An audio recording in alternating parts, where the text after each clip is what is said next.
কৃত্রিম বুদ্ধিমত্তা বা এআই নিয়ে অভিনেতাদের ভয়, শেষ কি career? Hi everyone, welcome back to my channel Anjana entertainer. বন্ধুরা, তোমাদের সকলকে আমার এই ছোট্ট ইউটিউব চ্যানেলে স্বাগত জানাই।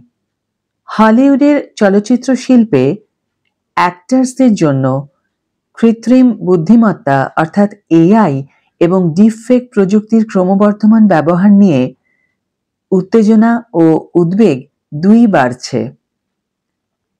ডিপফেক প্রযুক্তি, যা এআই এর মাধ্যমে মানুষের মুখ, কণ্ঠ, অভিনয়কে কৃত্রিমভাবে তৈরি বা পরিবর্তন করতে পারে।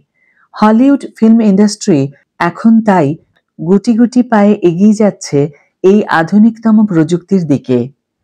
ডিপফেক প্রযুক্তি হলিউডে ব্যাপকভাবে ব্যবহৃত হচ্ছে। এটি ব্যবহার করে বয়স্ক অভিনেতাদের চেহারা তরুণ করা, মৃত অভিনেতাদের পর্দায় ফিরিয়ে আনা এবং চলচ্চিত্র নির্মাণে নতুন সম্ভাবনা তৈরি করা হচ্ছে। উদাহরণস্বরূপ, 1955 সালে মৃত জেমস ডিনকে এআই এর মাধ্যমে নতুন ছবি ব্যাক টু এডেনে প্রধান চরিত্রে দেখা যাবে। এছাড়া Rogue One, a Star Wars story ছবিতে ক্যারি ফিশার এবং পিটার কুশিংয়ের তরুণ চেহারা ডিপফেকের মাধ্যমে তৈরি করা হয়েছিল। এমনকি দ্য আইরিশম্যানে রবার্ট ডি নিরোর বয়স কমানোর জন্য এই প্রযুক্তি ব্যবহৃত হয়েছে। এই প্রযুক্তি চলচ্চিত্রে অভিনয়ের গুণমান উন্নত করতে সাহায্য করলেও এটি অভিনেতাদের জন্য হুমকি হয়ে দাঁড়িয়েছে। ডিপফেক প্রযুক্তি অভিনেতাদের চাকরির নিরাপত্তার উপর প্রশ্ন তুলেছে। হলিউডের অভিনেতা ও লেখকদের সংগঠন যেমন স্ক্রিন অ্যাক্টর্স গিল্ড এই প্রযুক্তির অপব্যবহার নিয়ে উদ্বিগ্ন। 2023 সালে হলিউডে অভিনেতা এবং লেখকদের ধর্মঘটে এআই ও ডিপফেকের ব্যবহার অন্যতম প্রধান ইস্যু ছিল।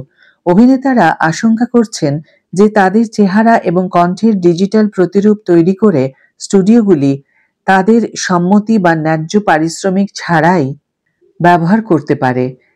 এই প্রযুক্তি অভিনেতাদের মুখ, কণ্ঠ ও ব্যক্তিত্বের উপর নিয়ন্ত্রণ হারানোর ভয় তৈরি করেছে।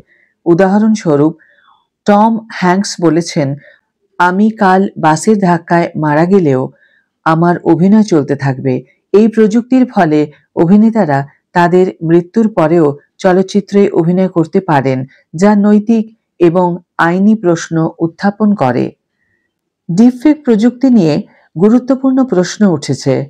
মৃত্যুর পর কারো মুখ, কণ্ঠ এবং ব্যক্তিত্বের অধিকার কার? অভিনেতারা কিভাবে তাদের ইমেজের উপর নিয়ন্ত্রণ রাখবেন? উদাহরণস্বরূপ, কোনো গ্রিটি ড্রামায় অভিনয় করা অভিনেতার ইমেজ কি কমেডি বা অনৈতিক ছবিতে ব্যবহার করা যেতে পারে? এই প্রযুক্তি অভিনেতাদের সৃজনশীলতা ও স্বাধীনতাকে সীমিত করতে পারে। এছাড়া অভিনেতাদের সম্মতি ছাড়া তাদের ইমেজ ব্যবহারের ক্ষেত্রে পারিশ্রমিক ও কপিরাইট আইনের জটিলতা রয়েছে। হলিউড স্টুডিওগুলোর প্রস্তাবিত চুক্তি, যা অভিনেতাদের ইমেজের অসীমিত অধিকার দেওয়ার কথা বলে, তা বিতর্কের জন্ম দিয়েছে। চলচ্চিত্র ডিপফেকের সুবিধা কি আছে? ডিপফেক প্রযুক্তি চলচ্চিত্র নির্মাণে ব্যয় ও সময় বাঁচায়।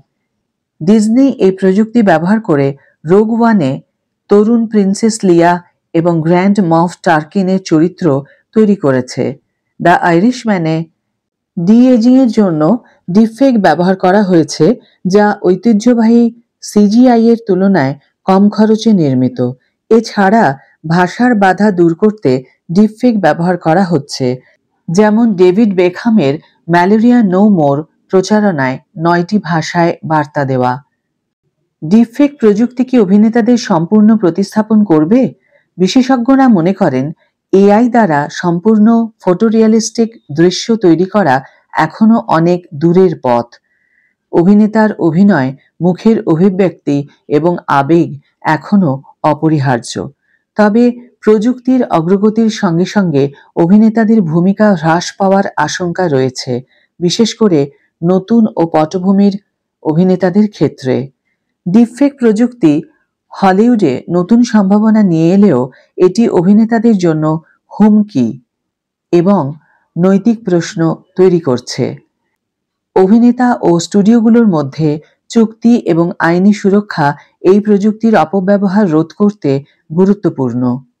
ভবিষ্যতে এআই এবং মানুষের অভিনয়ের মধ্যে ভারসাম্য বজায় রাখা চলচ্চিত্র শিল্পের জন্য একটি বড় চ্যালেঞ্জ হবে। আজকের ভিডিও এখানেই শেষ করছি বন্ধুরা। ভিডিওটি যদি ভালো লেগে থাকে তাহলে অবশ্যই একটা ছোট্ট করে লাইক দিও, শেয়ার করো বন্ধুদের সাথে, কমেন্ট করে জানিও তোমাদের মতামত। যারা এখনো আমার চ্যানেলটিকে সাবস্ক্রাইব করোনি তারা অবশ্যই চ্যানেলটিকে সাবস্ক্রাইব করে আমার পাশে থেকো, আর যারা অলরেডি সাবস্ক্রাইব করে দিয়েছো তাদের জন্য আমার অনেক ভালোবাসা এবং অনেক ধন্যবাদ। আজ তাহলে বিদায় বন্ধু, দেখা হবে পরের ভিডিওতে। ভালো থেকো, সুস্থ থেকো, সঙ্গে থেকো।